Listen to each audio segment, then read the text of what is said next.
Hello CG lovers, welcome back to the channel, and if this is your first time on the channel, welcome on board. Do well to hit on the subscribe button, like this video and comment trouser in the comment section below. In today's tutorial, we're going to be learning how to make this beautiful lovely pant or trouser that you're seeing here. If you want to learn how to do this, make sure to stick to the end of this video, starting from the beginning down to the end, and I'll see you there. The first thing we did was to impute our dart on the two back part of the fabric. After imputing the dart, this is how the back of the pants is looking like.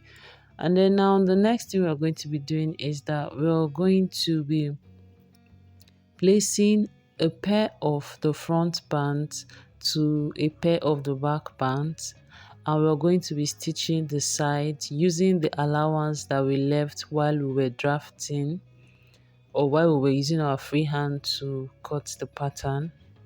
If you don't understand any of these parts, last week I uploaded a freehand tutorial on how to cut a female pant or a trouser. I'll be leaving a link down in the description box so you can follow up and catch up with us on this particular tutorial. So make sure to watch that one first before coming back here to watch this particular one.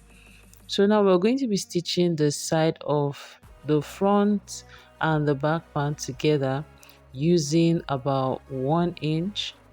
Make sure to pin both the pocket of the front to the other one, that's the back pant.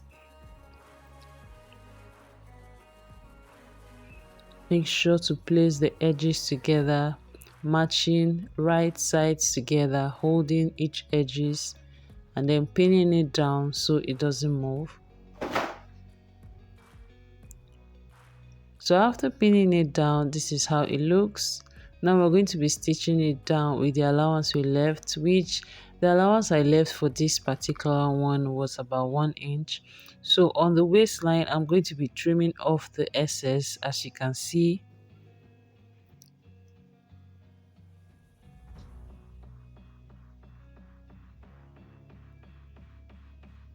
I didn't impute any dart on the front pants because most of the times I don't like darts on the front part of my pants.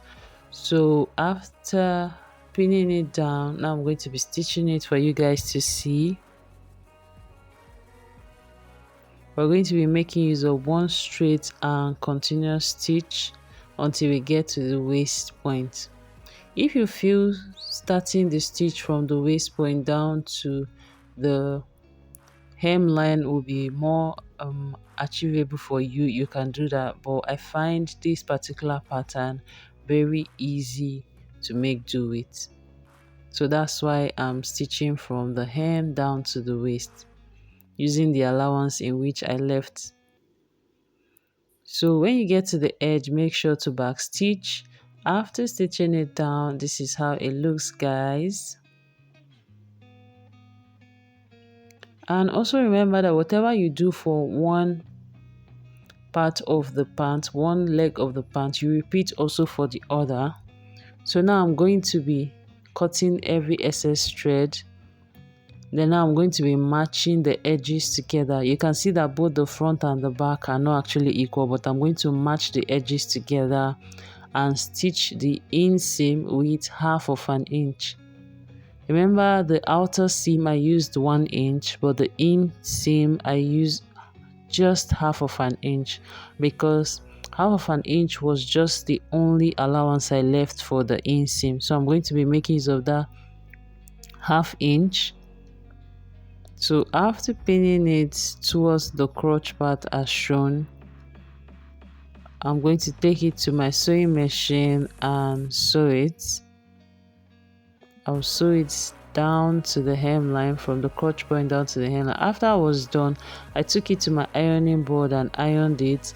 And what I did for this particular pant leg, I repeated for the other pant leg also.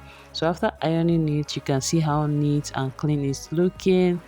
So now I'm going to be matching the other leg to this particular one, matching the crotch to the crotch.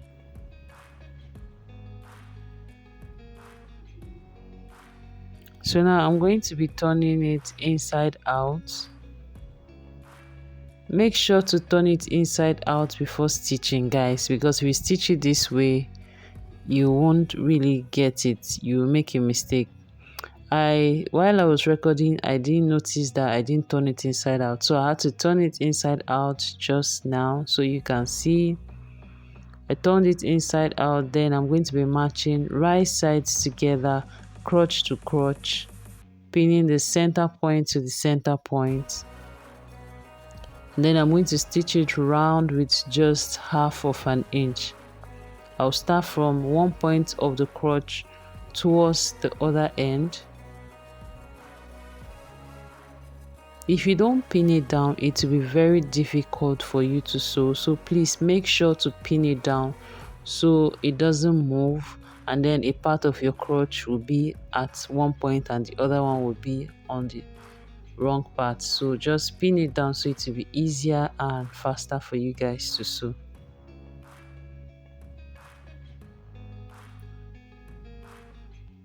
If you're a beginner on the channel, this tutorial is actually very easy and simple.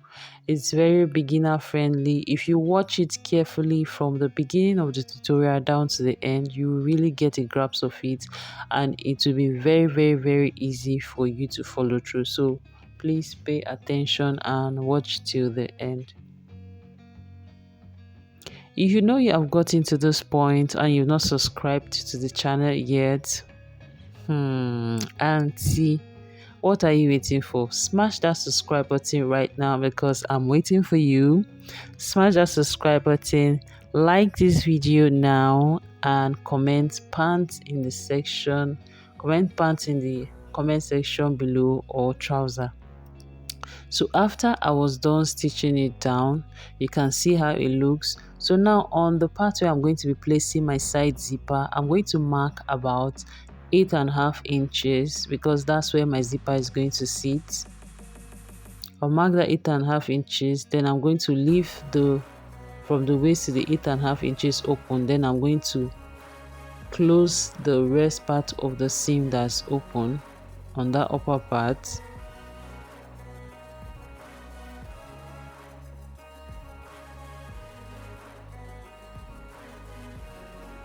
So after closing it open, after closing it, I had to cut off every excess thread.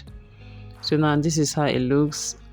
I'm going to fix my zipper as well as the waistband, and then fold the hemline, and this is the final look of the pants, guys. You can see my client rocking it and she's so happy doing it. We've come to the end of this tutorial, guys. Make sure to subscribe to the channel and comment. Bye, guys.